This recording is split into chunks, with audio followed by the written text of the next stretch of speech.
Hello, everyone, and welcome to another episode of the Morehammer podcast. We are joined this week by the lovely Steve, aka Mon Jotson, our roving sports reporter. Luke, aka Wargaming Luke, is on a bit of a sabbatical at the moment, so Sai and I are going to be holding down the fort. We will try and keep our elderly gaming grumbling to as bare minimum as possible. But I know we've been missing for a few weeks, and there is a lot to talk about from those last 3 weeks. Given the presence of Mon Jotson, you might well imagine what one of the things we will be covering in tonight's episode will be. But perhaps first of all, if we do just a little kind of a hobby update, what people have been up to in the last 3 weeks of hobbying. Steve, why don't you kick us off? Well, I think I've had there was I came to the end of my my run in season 4 of our local Blood Bowl league. My necromantic horror team, who snuck its way into the playoffs with 2 byes, a draw and 2 losses, came up against a rather strong Skaven team who did for me quite quickly and quite happily. I think it was like a 4-0 loss, so I wasn't expecting to get very far, but and now that's in fact our Skaven team got beat by High Elves, and the final game I think is an elf off. I think we were High Elves versus Pro Elves in the final, and I think that's next week. So that's our TO, or our league commissioner, timed it well so that that league finishes just as the new edition comes out. And then I was playing in like a slow grow league. Again at Hulls Angels for Age of Sigmar, so it's been building up from 500 to 1,000 to 1,500, and we just done the 2,000 point game, and took my Idoneth Deepkin and lost every single game. A couple of them were close, and this game I sort of sounded the trumpets and charged across the pitch, or the battlefield, and got pretty much mullered by a lot of dragons. I think some of the pictures in the Discord. It wasn't a pretty sight. I was wiped out by the end of turn 3. So oh dear, they're there for a good time, not a long time, I should say. But no, it was fun. I think I do prefer sort of spearheady size games than some of the bigger ones. So I might try and play a bit more of that going forward. And then I've been trying to get out of a bit of a hobby funk with painting. So I painted a troll slayer the other day that I had lying around while I was watching. Needless to say, that's a Blood Bowl troll slayer. It is a Blood Bowl troll slayer. Yes, it is. Yeah, I have a lot of them already primed, just sat around, so it was one I can just grab and crack on with. But I'm fairly happy with how he's looking at the moment. So maybe a dwarf team is on my horizon. Sai, what about yourself? Hobby-wise, I've been basically building all the content from the Conflict 47 starter set, and then also I've got some of the metal minis. It's been interesting working with metal again and gluing resin stuff onto it. I also played my first game of Conflict 47 as well, which was really good. It's a lot more colourful than bolt action. Same sort of mechanics, drawing the dice out of the bag and stuff like that, but the Rift dice had a whole new mechanic to it. I was absolutely hammered though. I say hammered. It was a draw, but had the game gone any longer, I was at that point where I was surrounded and things were going to go bad very quickly. But yeah, it was super fun. I misused my zombies. I ended up having them stuck in a building that you can't run out of. You can only walk out of a building. Zombies only walk 4 inches, so it would have taken me 3 turns to get them anywhere. So I wasted 12 undead German soldiers, which really annoyed me.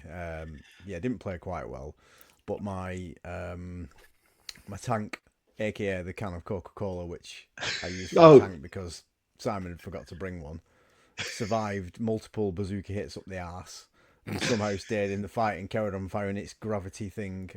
Really fun game. Looking forward to playing it again.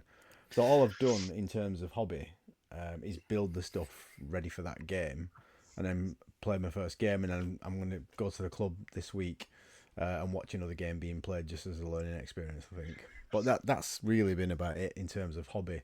And then I have actually dug out some Blood Bowl stuff that I've been reaching through the box and deciding what I'm keeping and what I'm moving on ready for. What we'll talk about later. What about yourself? Well, so you mentioned bolt action. Apart from the many, many daily paintings. We'll touch on that. So thanks very much to Steve for rescuing one of these from the. Oh, wonderful! Yeah, I got my first Firefly mostly done. He's a little Sorry, bit more. what I should have added was the Fireflies are nasty.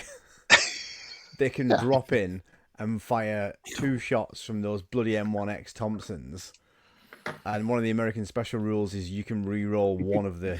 Excellent idea. If you're rolling a pool of dice, you can re-roll one of them, and then they can bugger off again as well if you exhaust the rift dice. So they can drop in, cause mayhem, and naff off. A squad of 7 will drop in and roll 14 dice. I must admit, I saw that rule, having a brief look, and I was like, yeah, that does seem a bit nasty. Yeah, I mean, you've got to be lucky with your rolls, but if you use them well, they can be naughty things, Fireflies. I quite like the regroup in hell rule, special rule, that you exhaust your rift dice, you can exhaust your get to jump again, bugger off again. Reminds me of Tau back during 3rd edition when they were the only ones that got that extra move in the assault phase regardless. So you could jump in, shoot, and then jump behind cover again, and you should drive everyone demented. Okay, I got my first Firefly mostly done. This is the testimony. I'm actually going to do another one in different colors. So this one is in the. I'll get this straight. This is matching the color scheme of the first waves of parish drop units that went into kind of Normandy kind of period, Operation Market Garden, that kind of thing. So it's the tan, khaki look. I want to do the kind of light green look of the later uniforms. Right, so with that one, you've gone for like the Band of Brothers style 101st Airborne. Yeah, basically, kind of. Yeah. So yeah, it's kind of a tan, dirty kind of tan color with dark green army band, helmet, knee pads, and I've even, instead of painting the kind of slightly weird religious symbol on the shoulder, I've done the American Airborne. Or the All-American 82nd Airborne logo on the shoulder pad. I'm going to do the next one in that kind of light green color of the later paratroop uniform, and I'm going to put the Screaming Eagle on the shoulder pad for that one. Nice. See which one I like the look of, and then maybe I might do a third one, just something completely out of left field, and do something like, a later, like, I don't know, like a more tropical kind of color scheme or something, like maybe like a jungle camo look for them or something. Something completely different. Not a Hawaiian shirt. No, not Hawaiian shirt. But no, like kind of dark green with kind of tropical print, more kind of, I suppose, Vietnam War kind of style era camo. I might kind of go for that kind of air camo. Well, it's 1947 by this point. You can get away with murder. That's it. To be honest, I mean, you can do basically. One of the things I quite liked was, so I've been diving into conflict quite a bit, and I'll try and keep this short because I have a lot to cover tonight. I've been enjoying the different color schemes that Warlord have been putting up on their Facebook page. So they've been having different members of the Warlord team painting stuff up, and they're actually doing their own version of Taylor 4 Gamers at the moment. It's Taylor 5 Factions. Each different member of the Warlord team are each painting one of the main factions, and that's really quite cool. But they did some different kind of, try and paint your Fireflies this way, try and paint them that way, which was really quite cool. And then they did a basic how to play battle report video, which I watched as well. And I was like, that's really cool. I'm really enjoying kind of getting to grips with the mechanic. And yeah, you're right. The rift dice do add a really nice kind of dynamic to the game. Yeah, you got to decide whether you're going to go for it straight away or, save it. And like with this Schwerfeld gravity projector or what it is, you can exhaust the rift dice and roll multiple shots and use it as a blast template. So I was thinking, should I do it now? Should I do it later? And I'm watching this linebacker walk, and I know he's got like 14 Fireflies in reserves. I was like, yeah, I'm going to do it now just in case. And sure enough, it got murdered on the next turn. So I'm glad that I'd done it. So it does add quite an interesting mechanic. I mean, most of the time it seems worthwhile to exhaust your rift dice unless you know you're going to need to use like their special ability the next turn for definite. Yeah, because you get the chance to re-roll it and see if it regenerates. Back in the bag. You're going to take rift dice out anyway, and you can roll them. And then, like you say, the Americans get the opportunity to re-roll one of their rift dice as well. So yeah, exactly. So you've got a good chance of getting that kind of stuff back again. Yeah, Simon did that. He rolled his rift dice and it rolled up blank, so he just re-rolled it again and it came up as active. So I was like, I've got to be honest, I watched the battle report. It was about a 40-minute battle report, and I think they played about 4 turns. Obviously, they were taking time to explain the mechanics as they went. And it was just the contents of the starter box. It wasn't anything more than, wasn't a big force or anything. But I found myself watching it and getting genuinely excited for the game mechanics. And it's been a while since a game mechanic has excited me. I mean, like, don't get me wrong, the old world stuff, I've had a lot of fun with a lot of the stuff they've released for the old world. But this is one of the, in particular, I've been suffering a bit of rules fatigue with 40k. Like, I enjoy painting the models for it, but I haven't been able to get my head into wanting to play with the current rule set. But bolt action and conflict in particular has really kind of got me going. Hit, 4 to wound, or if it's if the veterans, it's 5s, and it's very, very, very simple. Well, the fact that they made -1 if you moved and stuff like that, that's about it.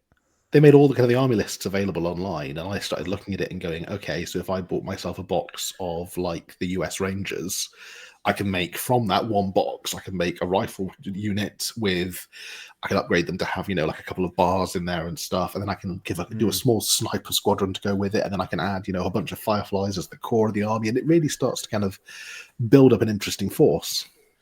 I think the only thing that was missing, I was going to say, the only thing that was missing for me or didn't jump out immediately when I was looking through those was like what force sizes you were sort of typically played. So it made it a little bit. We played 1,500 points, and that was, I thought, a good level. I think anything between 1,500 and 2,000 is probably just about right. 1,500 points, I had 8 Stahltruppen, so I've got a couple of extra ones. I had 12 zombies. I've got a Panzerschreck team.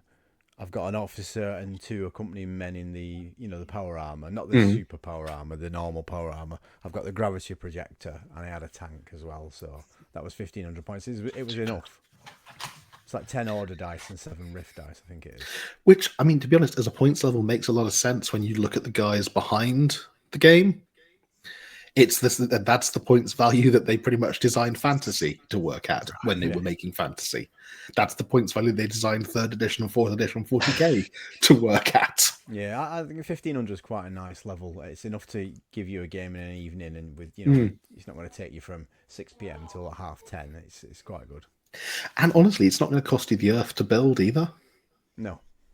Which is really, really, compared to some of the stuff that's out there, really good. Set box that they're doing, it doesn't come with the rule book, but that introductory set, especially with a third-party discount, is just phenomenal value. Then you've got all the other nice stuff as well. It's like, what Conflict 47? What armies do you play?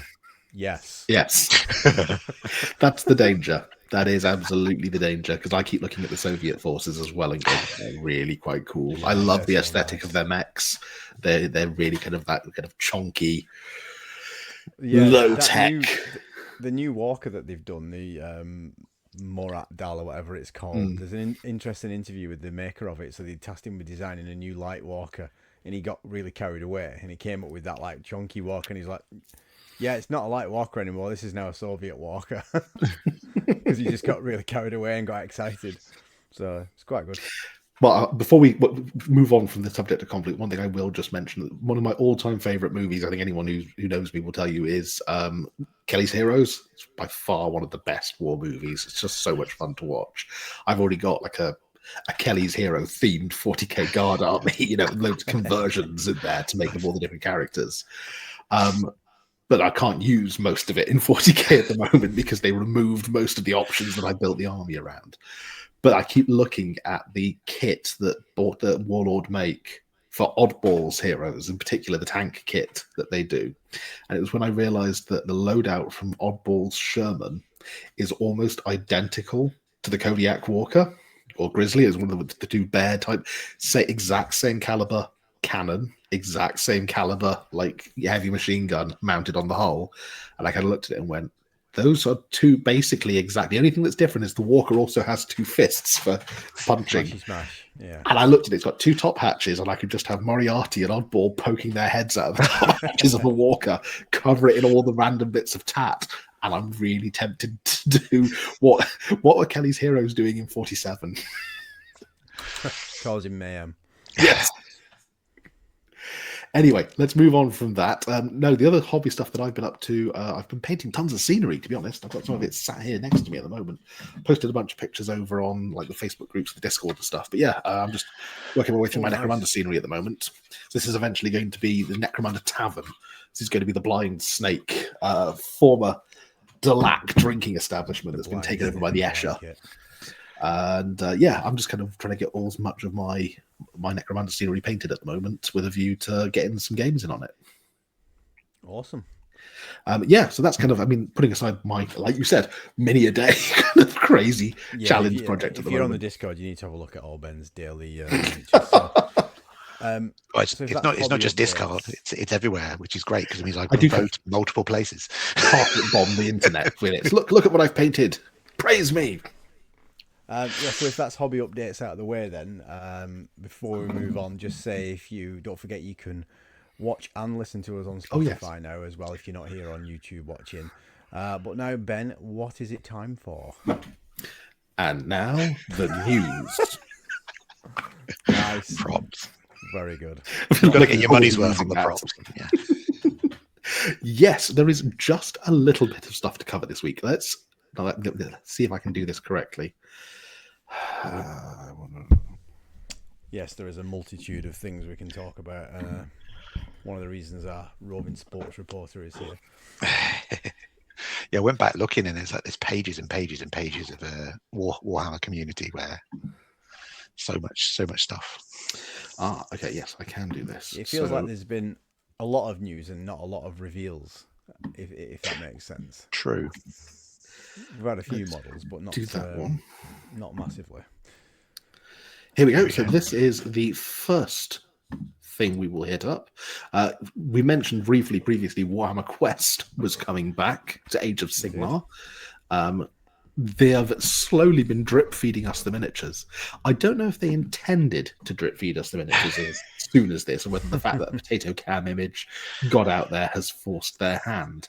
But this is Edmark Valoran, the Manticore Knight, a suitably OTT Cities of Sigmar style knight with a ludicrous helmet that I cannot believe he can fit through doors with, and a rather funky axe. What do we think? So, well, when I saw the artwork for this miniature, I thought, well, I'm not really going to like the mini itself, but I actually really like this. It's just that little bit over the top that suits a Warhammer Quest miniature. It reminds me of stuff you would expect to see on the back of a Silver Tower box or something like that. As if it was a miniature in Age of Sigmar, I'd probably be a little bit underwhelmed. But for what it's meant to be, a Warhammer Quest hero, if you like, I quite like it. I mean, how was the picture released again? That grainy picture, was it on some sort of leaflet from China or Japan or something like that? Something like that, or like a photograph from the inside of. I think it was like a Christmas gift guide. Christmas brochure or something. That was it. Yeah. There was a picture from the latest Blood Bowl box in there as well, and they had two of them. From the community team probably looked at it and thought, "Damn it! Bring forward the plans, Cedric." I mean, I love the over the top nature. I just think he's a little bit like one plane side to side. It doesn't feel as dynamic as maybe some of the other. It might just be the picture. Yeah. It might just be the picture, but. No, I think you're all right. I think he may well be. Please. From this brief video, I think he may well be a little bit 2D. I think he may be kind of all on the horizontal plane, which is very red. He's got like a "come at me, bro" pose, doesn't he? Yeah. It's just kind of he's not quite the stereotypical "I am dislocating my shoulders" Warhammer miniature pose from when we were kids, but yeah, it is perhaps a little bit two-dimensional compared to some of the stuff we've seen. I mean, in particular, if you think about the Knight Grandmaster of the Knights Panther that they released for Warhammer the Old World, who's so dynamic in kind of his pose. Compared to that, it's a little disappointing, actually. But okay, let's close this tab and switch to... So we've had 3 heroes, haven't we, including today? Yes, I think so. Now, in theory, if I share the next one, there must be a cleverer way of doing this. It's that one. No, it's that one. There we go. So next one, this was one I was hoping they were going to reveal to begin with. This is Drolf Ironhead, the grizzled Dwarden explorer. I voted for this one in the first sort of hero that you wanted to reveal. So I really like this model. Yeah, it's pretty. Say it right now. So he lives in the woods apparently, doesn't he? And hacks his way through the woods. Is that right? It says he thrives in the tangled labyrinth of the Aquian forest, hacking paths through the most formidable terrain in the Everspring swathe. And he hails from a Khazalid clan that was once home in the Mistral Peaks, allies of the Jade Abbey, who fought in its defense until a plague flood unleashed by Gelgus Pust inundated their halls and drowned most of them. Though naught but a beardling, he remembers the oath that he swore to avenge his kin. Good solid dwarven stuff there. Good solid dwarven stuff, I should say. No, I like this one too. I mean, I've seen some comments about his eyes are maybe a little bit low compared to like where his hood is, and he must have quite a tall head. But no, I like the mini. I think it's. I don't know. I think it looks all right. I think it looks in perspective, to be honest. His head, yeah, it looks pretty good. I really like the fact that this has more of the kind of old school dwarf fantasy look to it compared to some of the stuff that we've seen in Age of Sigmar till now. But I mean, like the rune axes. I mean, even the kind of the braid around the trim of his helm. You wouldn't be far off from looking at this if you were showing this and thinking it was like a D&D miniature or something. It does have very much clear dwarf DNA language to it compared to some of the stuff that we've seen until now with Age of Sigmar. There's a picture of the back of him, I think, further down. Let me scroll down and find out. Or it might be on one of those little video things. No, a little video. Let's see. Yeah. Does it show us the back of him?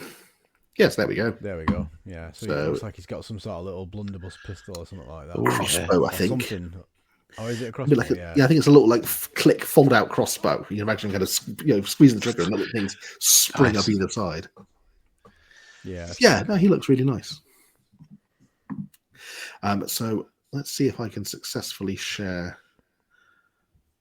the next one. I've only briefly looked at the one that they revealed today. This is like the is he like a questing knight or something like that? Hang on. Is it a she? Okay, no, I'm gonna have to do these one at a time. I'm not as clever as Luke at doing this. It's all right, we can just chop these little bits out. Well, you volunteering to do the editing? I don't know. I guess so. There she is. Yes, Bren Tylis, the Renegade Saint, a hard-bitten mercenary roaming sword for hire. I think this is a really cool kind of model. I love like the lantern in particular. You can just see hanging off the kind of the pole over her shoulder. Yeah, no, this is pretty decent. The colour scheme's a little bit muted, and that picture, the angle that it's at there, doesn't make it quite look as dynamic as it is. Because when you look at the other picture, not when you see it like this. Forward more, yeah. I think that's I always struggle with miniatures that have like a very small point of contact with the base, though, and I think this is another one that you need to make sure you've got some decent super glue, otherwise it's going to be constantly falling over. Yeah, well, I mean, it's a plastic miniature, I'm assuming, so yeah, it's probably weighted in such a way that although you're gluing it at the back of the base, the weight hangs forward towards the front of the base, and the base is then supporting itself. That'll be the weak point there, kind of at the ankle joint. That'll be the bit that's a worry. But I do like the fact that even down to, say, the lantern hanging off her shoulder kind of counterbalances it a little bit. Yeah. It is. So we've got 4, haven't we? So there's one left to reveal from the sorceress. That we can vote for. Some kind of wizard. we've essentially got the paladin, the dwarf, the knight, or the fighter, and the wizard is yet to come. I really hope that 4th time is the charm for Warhammer Quest on this one. I have to say, ever since they tried to relaunch Warhammer Quest, they've had a series of kind of, I don't know, problems with it. It's probably the best way I can. Problems is probably a good way to describe it. Silver Tower, no one quite got it, I guess. I mean, I agree. My friend James designed it, and it's a brilliant game in terms of kind of the cleverness behind it. But I'm going to say, I think it was too clever for what it was trying to do. And it didn't help that they gave us a whole bunch of stuff that was so far out there, so kind of OTT and stuff that we never even actually then seen, things like the Mistweaver Sigh and the Tenebril Shard, and we're like, they're not part of any range that we've seen in the last 10 years of Age of Sigmar. What? And yeah, there was just loads of stuff that they kind of, I think, perhaps had not yet thought through. And then they rushed out kind of packs and packs and packs of cards for all the other character miniatures that they basically made. And then that was it. There was no support for it after that. It was just dead in the water. And then they did kind of the Shadows over Hammerhall expansion that was basically exactly the same kind of rule set, but just with, hey, have some existing miniatures. Yeah. No new miniatures whatsoever. And then we got Cursed City, which is a brilliant game and gorgeous miniatures. Named. But oh god, the release on that, literally, it's like someone must have sat under a ladder smashing mirrors to try and handle the release on that. I remember that sort of, it was released and then gone within a week or something. Because I remember looking at the miniatures in it and thinking, oh, that looks like a really nice, but oh. But no, more than that, it was the fact that the communication where they said, don't worry, if you don't get it the first week, this will be around for years. And then about a week later, without any commentary, they went, once it's gone, it's gone. There will be no more made ever. And we will never speak of it again, and we will never explain ourselves. And then spontaneously it came back. Yeah, and then they rushed out. Oh, yeah, we found 3 more pallets we didn't tell you about. And then they rushed out the expansions for it. But again, those just used existing miniatures. But it feels like the existing miniatures were released way sooner than they were intended to, because they didn't think they were going to be releasing the expansions they had been designed for. Right, yeah. So designed for Cursed City. Yes, thought that was dead. Quick, get them into Age of Sigmar. Yeah. So yes, here's hoping 4th time the charm. I mean, Blackstone Fortress, none of these problems. Blackstone Fortress just happily chugged along, churning out gold. Yeah, my only issue with Blackstone Fortress was the expansions that they did. They were really nice, but they were limited stock, and then that was it. Once they'd sold out, you were knackered. They'd gone. No way of getting them. So. Well, and that's the thing. I hope with this one that they go, okay, let's actually support this game. Let's see what happens if we release a game and then support it. Like if we release expansions, but those expansions stay in stock and you can buy them years later. And, you know, let's do what we used to do with Quest and publish, since we give free card stuff away in White Dwarf now again, let's publish new scenarios and new, you know, card tunnels and stuff and publish those. Actually, to be fair, given this is a game book, they could release essentially pages, couldn't they? Well, this is what I was thinking. Is like the fact that it looks like it could be a book. So when you're saying about 4th time's the charm, the fact that it's a book now is going to add in like a whole new element, especially for people who've never experienced anything like that before. And you would think that would be the sort of the, what's the word? The, not the niche thing, but the draw, if you like. Because that a game book where you could go to multiple paths depending on what choices you make. It kind of reminds me of the old Castle Choose Your Own Adventure of Evil, if you can remember. It was like, to go through the clown's nose, turn to page 7, to go to the Dodgeums, turn to page 9. Like with one finger kept where you were, just in case, you know, you turn the page and no, just me. Okay. No, absolutely. Many a happy lunchtime spent in the school library with a big stack of Choose Adventure books. I suppose the interesting thing with the game book is that you would hope that it would not be too difficult for them to release an expansion that was just like a new game book and a sprue. And that sprue could contain 4 or 5 miniatures. New book. And it would fit easily in a box. You look at the was it the recent Warhammer artwork or 40k like encyclopedia that came with a Titus mini sort of within it, and that sort of thing probably feels like it would be a way to sort of just keep releasing. Here's the next big bad in this game book. Here is an expansion that, you know, lets you take these monsters and this character, 3 monsters and a character and the book that lets you add them to your existing story. I strongly suspect what we'll get is we'll get a release of this and then wants huge fanfare for its release, and then we'll never speak of it again because they hurry on to the new thing.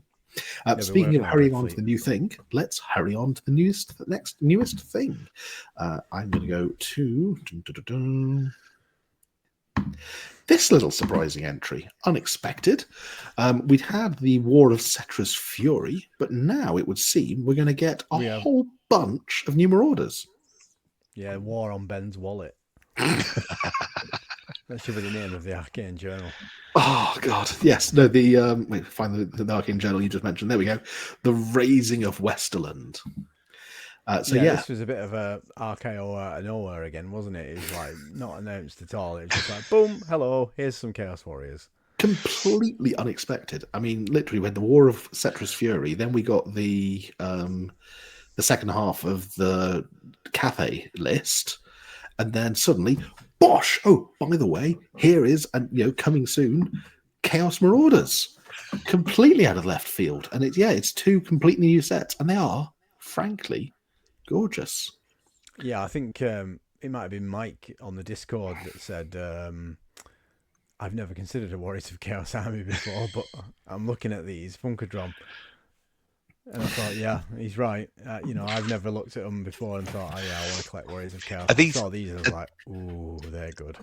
Are they new? Are these new sculpts, or is it again old? Entirely sets? new. No, these have never before seen. Right. Okay. Yeah. So when they relaunched Chaos, they released the previous sets that have been doing duty since. I mean, the Marauders have been duty since 6th edition Fantasy, so they are a bit dated. Or something like that. No, it was 6th. 5 still had metal.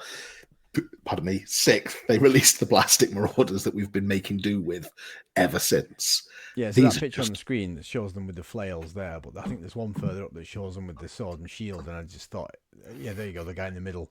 That looks absolutely awesome. And there's an option for great weapons as well, according to the descriptions. You've got the option for 3 weapon options as well, if you wanted to do 2 sets of 20 or whatever. And they're coming with a starter box, which is going to come with 10 of the horse and 40 of the foot infantry. Wow.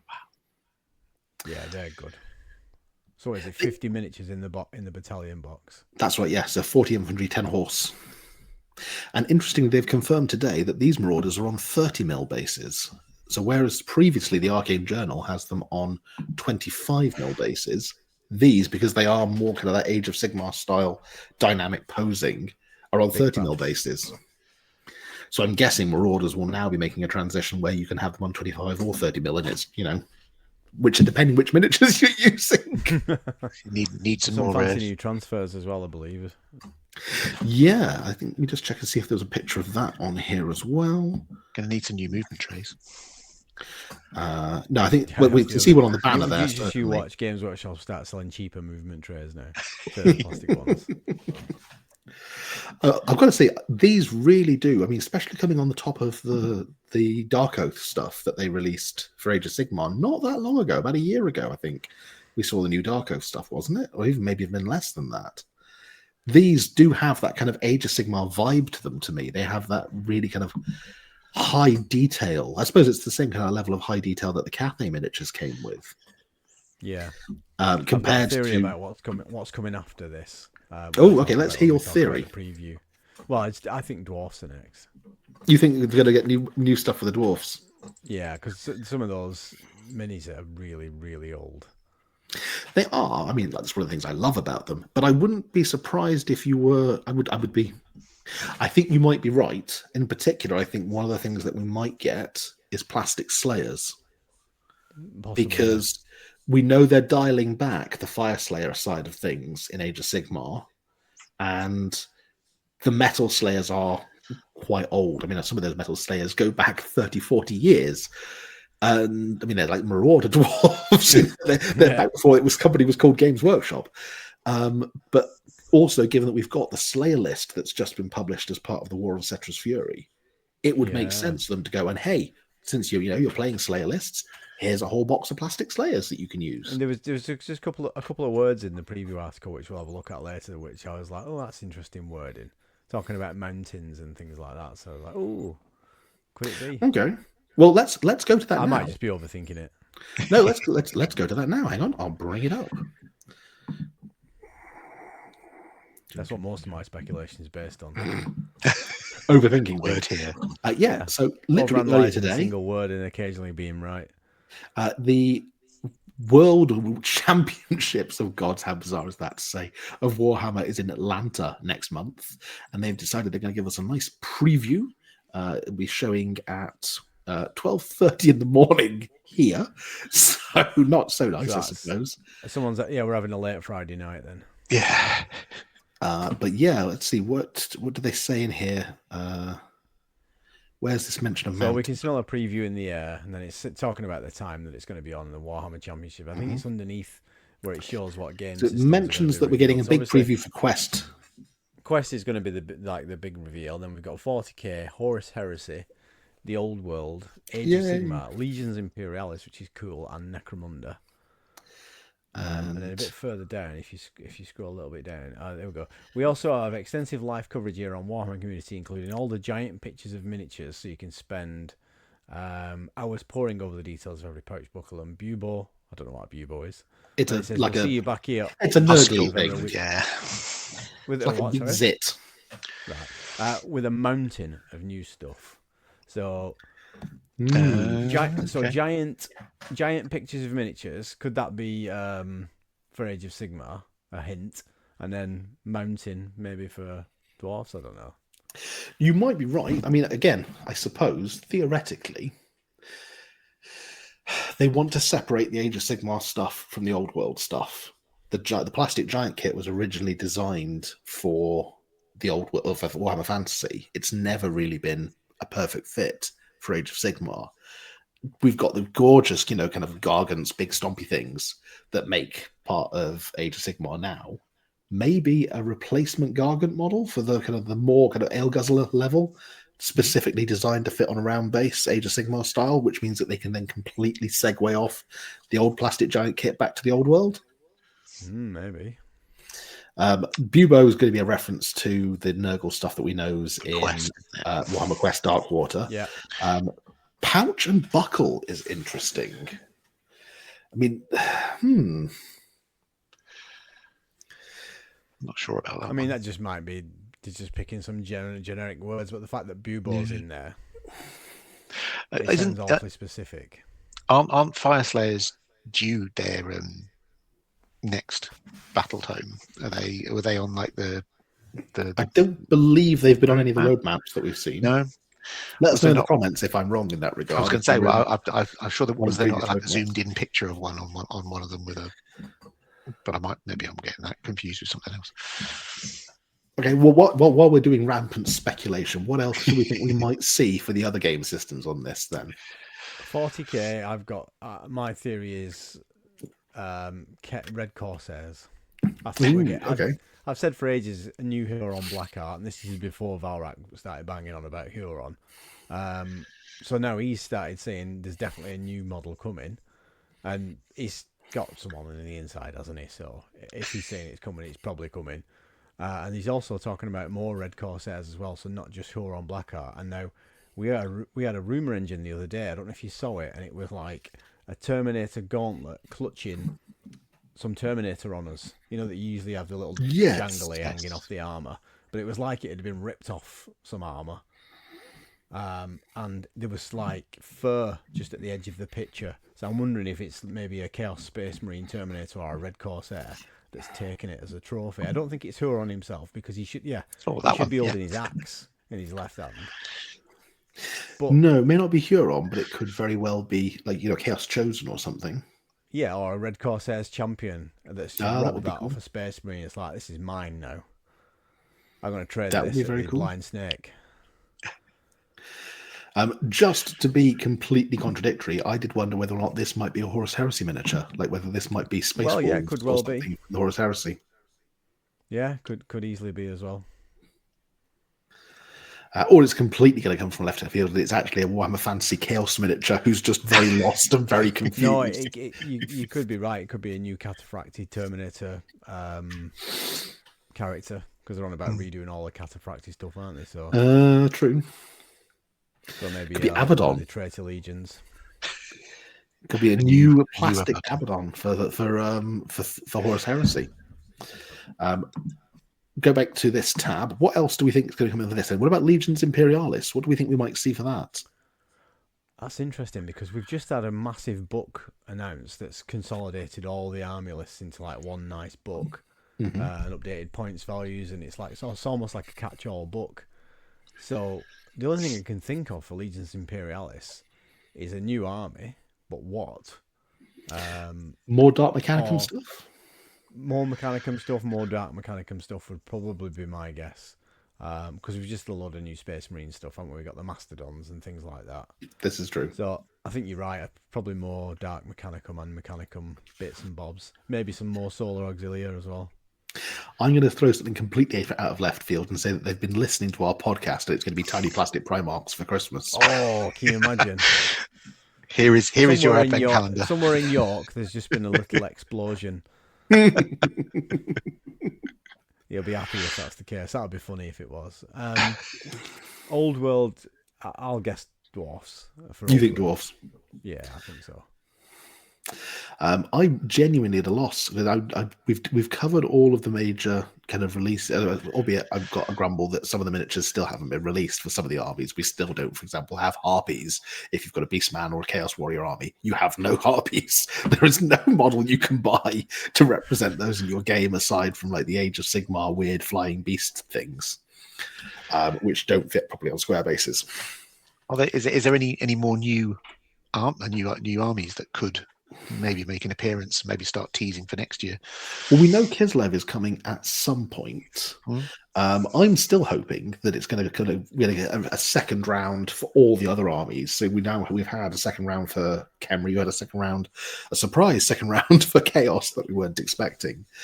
So I'm hoping we're going to get a second round for some of the other armies, like maybe some plastic Grail Knights, a set that makes Grail Knights and Questing Knights for Bretonia that's in plastic. Could do with it. That would be awesome. Too, yeah.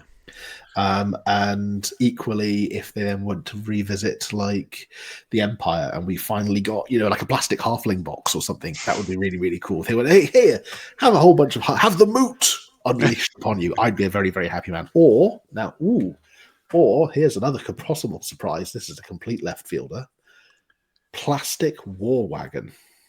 Because they did, the War Wagon is in the Arcane Journal. They did a made to order. Yeah. It was a one-off made to order. So what if they go, okay, we gave you the original metal one. Now here, have a plastic kit, completely new kit. That would be a big game changer. Yeah, because the War Wagon is an awesome set of rules. It's a journey to put together. But it's an awesome set of rules as well. I mean, in terms of kind of the ability, it's a mighty chariot. It's a heavy chariot with a whole bunch of guns on the top. It's really cool. Yeah, so Old World then, there's a few possibilities there. Just going back to 40k briefly, the other thing I could think of is that we had those 2 rumour engines, or was it 3 rumour engines, I think, that were almost like Kroot weapons. Not Kroot weapons. They were the is it Londite? I can't remember what they're called now. They were certainly go to the rumour engine. They were certainly some very Kroot looking things. Were these the ones you pull together into a single image? Yeah, what's the race called that makes weapons to the Kroot? Londaxi, is it? Something like that. Something like that. Yeah. Anyway, maybe a new faction for the Kroot. Like a new allied. What are they called now? The Vespids and the Kroot allied. All the auxiliaries. That's it. Yeah, maybe a new auxiliary bit for the Tau or Katachan Jungle Fighters, please. Yeah, that is probably a good way of guessing what's coming for 40k. Is looking at what some of the rumour engine images are. Just look, for example, what's this? Yeah, is that Votan? No, we've just had Votan. Symbol. That's a Kroot symbol, I think. Oh, is it? Maybe, but then look at the skin. It's wrinkly and kind of got scales on it. Yeah, so this is why I'm thinking a new Tau auxiliary faction. That would be very cool. I mean, to be fair, if they shotgun could be Gauvessa, Tau humans, Tau human auxiliaries. I don't know. Yeah, well, you're right. It would be very interesting to see whether or not we got some extra factions for the Tau side of things. That would be really cool. What about? I'll switch back over to this. What about Necromunda? Horus Heresy.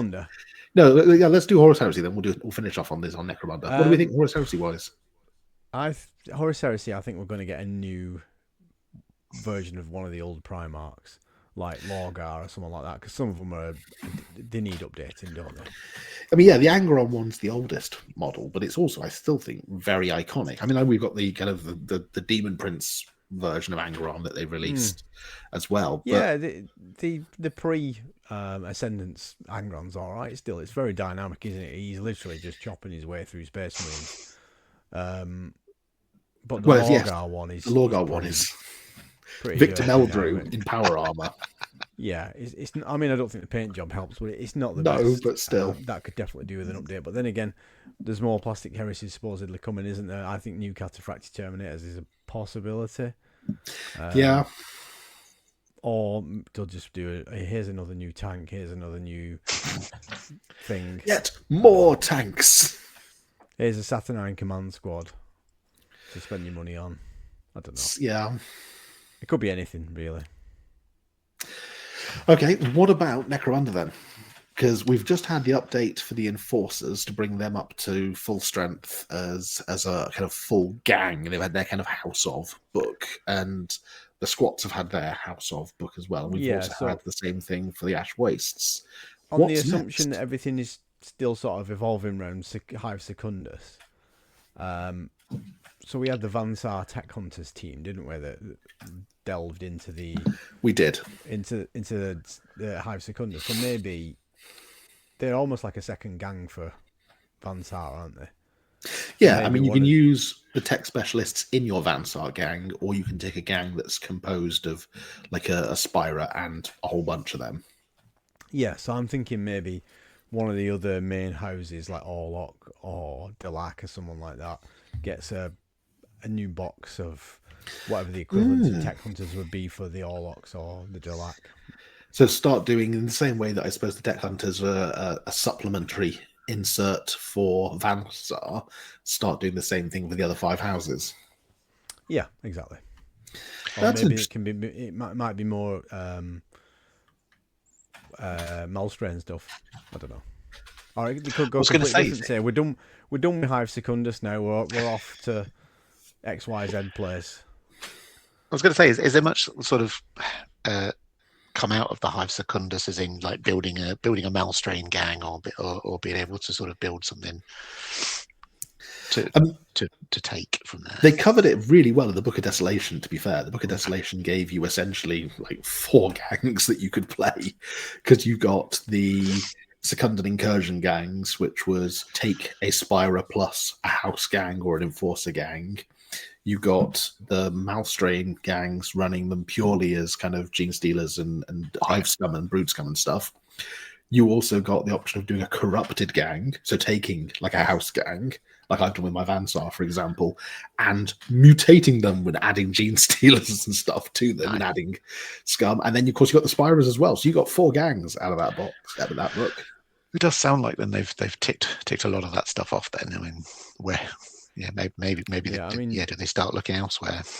Yeah, possibly, because they did release a massive map, didn't they? And there's loads of locations marked on it, and they said they want to go to these places. So, but when did that Secundus box come out? I mean, is it a bit soon? Over a year ago now. Oh, is it? Yeah, I think it's over a year. Oh my God, is it? Time flies, doesn't it? How much of it have you got painted, Si? None of it. Oh no, actually, Malstrain Gene Stealers. I've got half of those painted. Oh, there we go. I've not painted my Spiras yet, though. The ones that I was really excited about painting, and the Alien Sentry, I mean the Trezor Sentry guns. I built those and not painted them either. I am going to go out on a limb and say that we're going to get something that I've been hoping for ages, which is Scavies, because I really want them to do me with consequences of not painting. Like, give me a deadline and I'll do it. Like, I played in a Shatterpoint tournament that I had to have painted miniatures, and I painted 10 clones in about 48 hours to a decent standard because I had a deadline. So just someone offer me money or food and I'll do it. Challenge to you. Some form of challenge. Can you do this before I've done that sort of thing? Otherwise, I'll come around and confiscate your toys. Okay, well, I think let's move on. We'll skip Golden Demon. Golden Demon happened. It was very pretty, but we're not going to have time to cover it tonight because we spent so much time talking about everything else. We can do that when we do our best minis of the year, because we tied it in last year, didn't we? We did a Golden Demon with our that makes sense. Minis of the year thing, so we could do that. Let's switch instead to the main news story. And the reason Mon Jotson is here is it's coming. It's coming up to pre-order this week. Blood Bowl third season is coming up on pre-order. At last. Quite just in time for Christmas, funnily enough. Yeah. We've had confirmation. We're getting a few different releases coming up for pre-order this weekend. There is the Blood Bowl core box, which comes with the board itself, the rule book, cheat sheets, all the Ranged rulers, tokens, and dugouts, and everything you could possibly want, and both teams as well. They've said it's a 200-page rule book. That is chunky. That is. Someone reliably informed me that's at least another 20 pages or so on the last rule book. But then there's more teams. So there are more teams. We've probably had a good half a dozen teams that'll hopefully, they better be in there. The book will be available on its own, we've been told. And you can just get the new rules separately should you so wish. And then we've got two teams being released separately as well. The Breon I found Baron. this quite interesting that everything's coming out all at once. So usually it's like the box, the rule book, some dice, the Spike magazines. That's you can true. get the team separately immediately, which I think is quite good actually. I think, I mean, again, it points back to the fact that it feels like there's people who play the game who are involved with the decisions around the game, because you're going to get established players that I don't want the box set, I want one team, or I just want the book, or I know some people who say, right, I don't need the teams, I want the tokens and I want the book. Then I can crack on. You just want the undead cat. I just want the cat. It is mini of the year for me at the moment, that undead cat, I've got to say. Although I do want the tokens as well. Those. The tokens are good. I mean, I like the fact that the prone and the stunned ones are double-sided, so you can sort of flip them over, and you've got plenty of them for when someone absolutely annihilates your team. That's one of the interesting things as well, though, isn't it? That they've said, well, they've been discussing some of the rules, and we'll get into this in a minute, is that they're trying to get us to go against what's been years of Blood Bowl DNA and stop laying our models down on the ground. Oh, there was a heated discussion in one of my other groups about that. You're in other groups? How dare you? We're getting the Bretonian pitch and the Tomb King's pitch coming up as well. I'm assuming these will be catch can. Controversial opinion time. Mm-hmm. I don't like any pitches that are not grass pitches. Ooh, I tend to very agree. controversial. Yeah, I do tend to agree. It has, for me, it's a green pitch. It has to be played on a green or maybe a brown sun bleach pitch, but playing on like Aztec tile or like Tomb King pyramids, no. Play on a green pitch. It's Blood very Bowl. Controversial when you think about the fact that the original Blood Bowl box was on grey polystyrene because it was astrogranite. So yes, the green pitch is not actually traditional. The green pitch didn't come along until the later edition of Blood Bowl. Controversial opinion.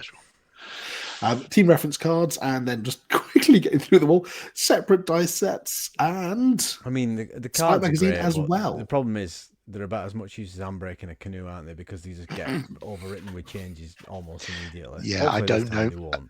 I don't know many people who own the cards. I think they don't tend to be. I don't see them around a lot. The dice, they will get sold out within seconds, and then it'll be eBay to find them at stupid prices. The spikes, I think they are mainly for the fluff. So there's a lot of great sort of interviews, like in character and in world interviews and things like that in there, and teams of legend, historical teams from in the world and all that. It's all in there. But the team details are in the main book, so you don't need to buy the spikes. But there are certain. That was my question to our roving sports reporter. I was going to say, you're here to answer this question: do you need the spike issues or not? I don't believe so. I believe, like I say, they are there for people who want to collect the spikes and like all of the stuff that gets written around it. You think it would be a bit silly to release a book and not have the two teams in the box. Yeah. The one thing I was going to say was every time they've released a Spike magazine for a team, it's also contained the rules for the star players for that team. It does tend to have a few, yeah, but I've also noticed that some of those Spike magazines have little like Easter eggs on the front, and I don't think there's anything on the front of there that would lead me to believe there's like extra star players in there, but there might well be. So Well, I was that'll going to say, be do we have any speculation on what kind of star players we might get for either of these teams? They're both. I mean, the Khemri team has existed previously. Yeah, I'm fairly sure there is some old like Khemri. There was star one. players. There was a really big, One old mummy. beefy mummy Was with it a not huge like headdress. Imhotep the Mummy or something like that? Something Something like along that, those yeah. lines, yeah. So I imagine he will make another appearance at some point. As for the Bretonians, I don't know. I mean, they say in one of the other articles that they don't allow horses on the pitch, so I'm not sure we're going to get like a mounted knight or anything, but maybe a unicorn, with a fey lady on like we've got for the either gnome that or team. it'd be some sort of badass baron, won't it? Yeah. I'm finding a picture of the star player miniature now. But yeah, Here we go. I don't know if we're going to. Oh, there we go. Oof. Yes. That was a thing. Let's say about that the matter. Choices were made. Ramtut, that was it. Ramtut the third. The cross between Ramses and King Tut. Tut and Carmoon. Nice. Very good. I'm hoping that maybe for the Bretonians we'll get some kind of knight special character. I mean, not on a horse, but like some kind of, I don't know, like a questing knight or something who's got The Black Knight. Yeah, there's something kind of suitably characterful. I mean, maybe we'll get like Sir Robin and he'll be accompanied by 3 minstrels onto the pitch or something who follow him around singing and kicking coconuts behind him. You never know. Yeah. Equally, for Khemri, I'm kind of hoping we might get. I know that they've got the big guys because they've got the big kind of The Tomb Guardian dudes. Yeah. I'd really like an Ashabti or something like that, like a construct that fits into that whole kind of I thought Khemri it might be vibe. like a Tomb Prince, or my other. I tell you what would make a good star player: a Scarab Swarm, but a player, but scarabs. Together. Like Apophis, the Prince Apophis guy from the Old World. So the guy who's their skull balanced on a swarm of scarabs. That guy. Yeah, that guy. Either that, or we just need to he's basically just. He's missing a head. Yeah. Completely leave the mummy, and it could just be like Benny, a little fez on his head, kind of going, "Oh, come on, you're on the wrong side of the river." Yeah, I don't know. I'm really looking forward to seeing what comes up when we get those spike magazines. Goodbye, Benny. Hopefully then we'll get the details, even if we don't know what the miniatures look like, because they did that before, didn't they? Yeah. They often get rules released before the minis actually come out, and then the third party market goes nuts, and you see them appearing. Shall we look at the teams briefly? Which team would you like to look at first? The Breon Barons? Oh, let's look at those. Let's look at the Bretonians. There we go. I figured out how to do this now. Yes, here they are, the Breon Barons.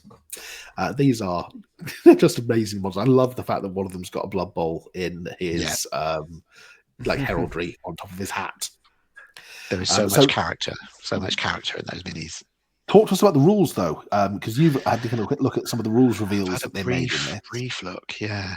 So you're going to have at least, by the looks of it, six knights, so two catchers, 2 throwers, and 2 of their Grail knights on the team, depending on costings, of course, because you have to fit within your budget. But catchers and throwers have catch and pass, so they're really sort of trying to make them do what they do what they say on the tin, I suppose.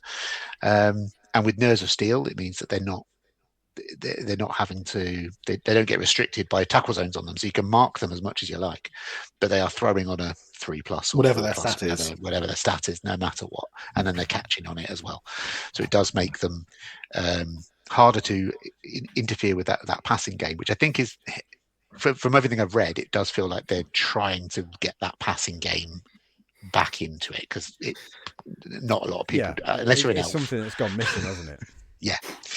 Unless you're an elf, and that's just irritating, because throwing on a 2+, catching on a 2+, you just sat there the opposite, crossing your fingers and hoping they roll ones.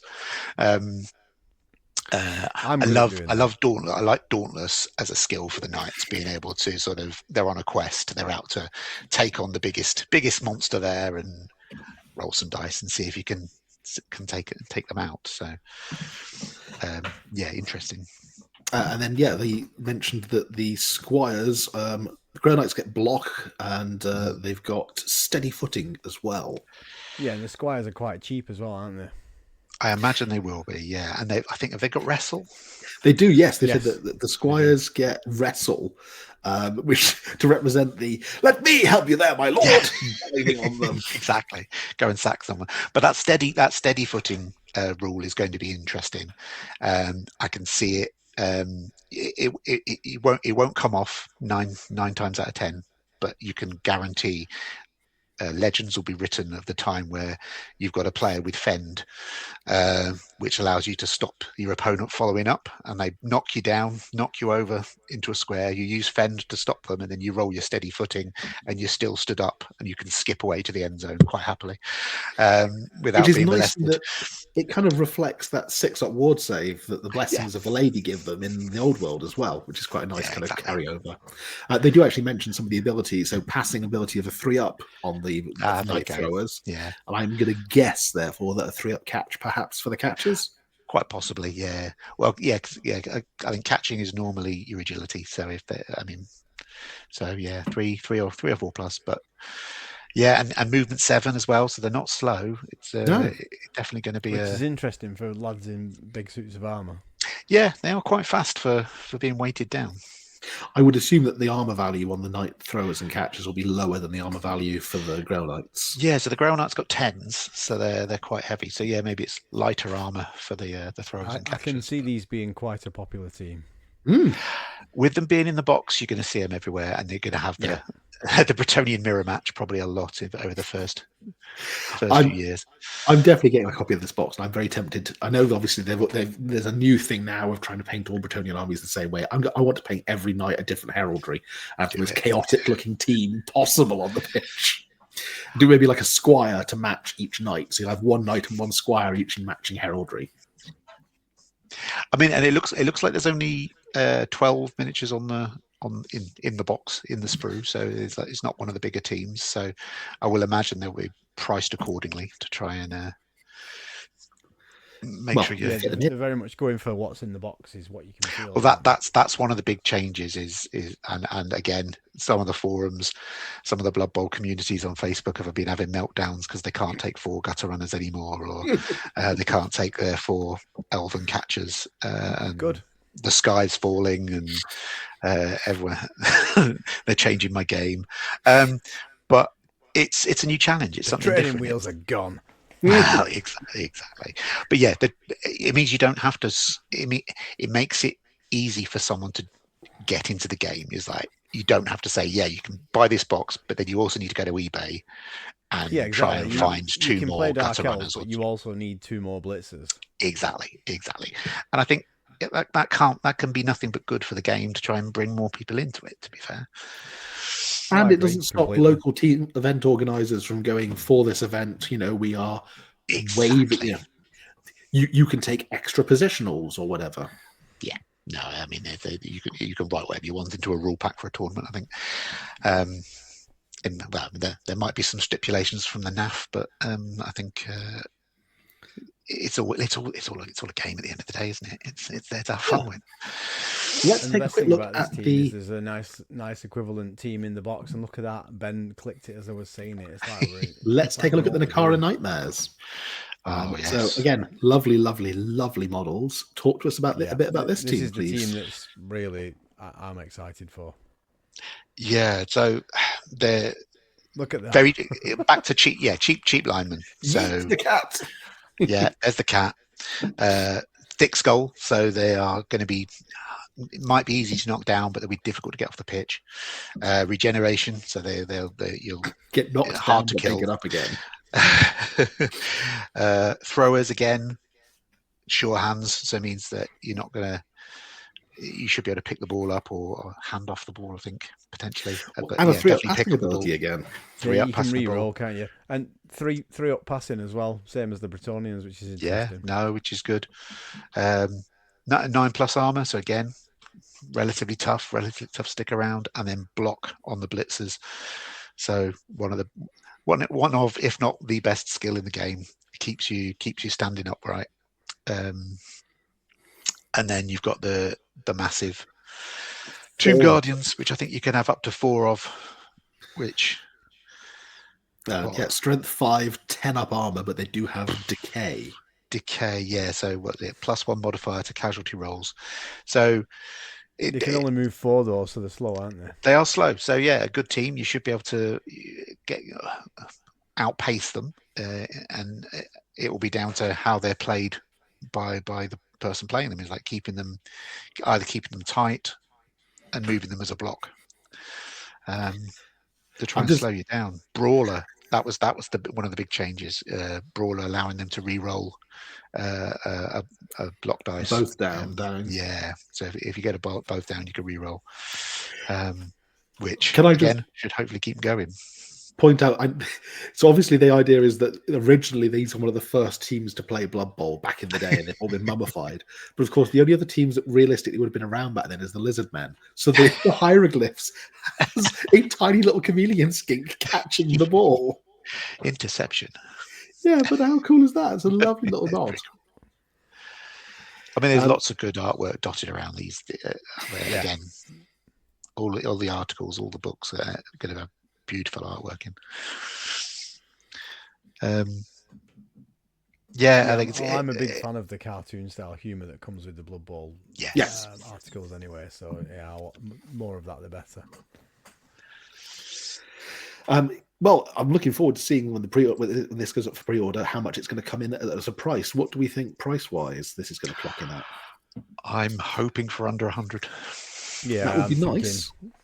Yeah, I mean, the book on its own, I think the book's probably going to be 30. Yeah. So factor in two teams normally 30 quid each. About that, yeah. Let's have a look. But get a bit of a discount because you're buying it as a starter box. I'm thinking maybe 90, 95. I think 95. That would be my guess. Which point, if you buy it off a third-party retailer, you can probably get it for under 80. Yeah. No, I mean, I've been saving. I've been getting GW vouchers for my birthdays and Christmas for the last couple of years in preparation for this. So but I need to try and fight my way into GW on Saturday to pre-order it in the store. Awesome. I'm just having a look to see how much the rule book is now. Ooh, go on. Just 1 second. So about 35, 30. It's just showing a million miniatures. Let me just fill through it. But I think those tokens are going to be available separately as well. So I think you'll be able to buy those. The rulebook's not on the website anymore. Yeah, they've got them here. Hang on, I can show you. They've got the tokens available to pre-order separately if you want. There we go. Yeah, so you can pre-order the tokens come in the box, but you can also pre-order them separately if you want to, which is nifty. It's handy. Being able to get those. And I quite like the fact that although they're coming as plain plastic, they've got a suggested color code so that you can kind of try and match them so that at a glance you can look at the pitch and know what's kind of going on. I think that's quite cool. Yeah. I'll still probably lay my models down when they're knocked down prone or stunned because it's habit. Well, and I think that was the sort of feeling from a lot of people who currently play the game is like, well, it's how I know to play. It's like, I'm not going to stop other people doing it, because the other thing is it could get a little confusing if everyone's using those sort of. This is true. Next to their players, and if they get knocked and things like that. At least if they're down, they're down. If they're facing down. And there's something quite satisfying if somebody else's model is face down on the pitch and then you position your model next to it and then start putting the boot in with a foul. It just feels more satisfying to foul a model if it's already laying face down on the pitch. Definitely. Cool. Well, I think that's probably enough for tonight, unless there's anything else you guys want to cover. No, I think we've covered the main crux of what we wanted to talk about. I will take a quick moment to plug the Morehammer Discord. We still get new members coming and joining us occasionally. We have a lot of kind of nice kind of chat on there. It's quite a lovely, supportive site. Just check out the link that's in the description to this video. If you want to come and join us on the Discord, join the conversation. And you can catch up with me, meanwhile, over on my own channel, 90% Geek. And I'm also on Blue Sky with the same handle. And I occasionally update Instagram, although very infrequently, because I forget. But I'm on Blue Sky almost every day, so you can generally catch me wibbling about stuff there. Instagram. What's the what, sorry? post your Firefly soldier on Instagram. Oh, okay. Well, I've got to finish him first. He's not quite done. I'm going to finish him. Okay, once it's finished, yeah, post it on there so I can have a good nosy at it. Well, I'll put him on the Discord as well. But okay. Yeah. Si, where can people find you? Yeah, you can find me on my own channel, which is at Hobby Waffle, and also with the same handle on Blue Sky and on Instagram as well. Cool. Steve, do you want to plug any places that people can come and bother you, or any events you've got coming up? I mean, I literally just had I forgot this at the top of the thing. I've literally just had my Blood Bowl tournament the other weekend. So the one I run, Humberside Hostility, which I had 14 players come to Hull and play Blood Bowl, which was good fun. I don't have any real presence outside of the Morehammer Discord. I'm in there. I'm chatting with people, and I will plug Blood Bowl tournaments as they come up. There's one in Bridlington at Mighty Lancer Games next Sunday, 2nd of November. Their Autumn Cup, Revenge of the Crowd 2, which is an amazing. I went there last year. Amazing tournament. You always have like a trick or treat bag by the side of each pitch, and you pull out a pumpkin, and it's either a trick or a treat. Tricks, or it's numbered 1 to 6, and it's like extra re-rolls or skills. And a trick is your opponent gets to place a zombie somewhere on the pitch next to you, and much hilarity and frustration ensues. But that's a good laugh. Anyways, that sounds amazing. It's a good little tournament. Nice little local game shop in Mighty Lancer Games in yeah, I've been to Mighty Lancer Games in Brid. It was when I went on that holiday to North Yorkshire last year when you two did the podcast on your own. I think being in that shop was the only hour of that entire week where I didn't get piss wet through because I was in the shop and dry. Because the rest of the time it rained and the caravan leaked. So yeah, that's what you get for going to the wrong side of the Pennines. Correct. Won't be doing that again. Indeed. But yeah, that's me. I say Morehammer Discord, and I happily chat about anything. Cool. Well, thanks very much for joining us this week, guys. Don't forget to come back next time. And in the meantime, as Luke would say, happy wargaming. Bye.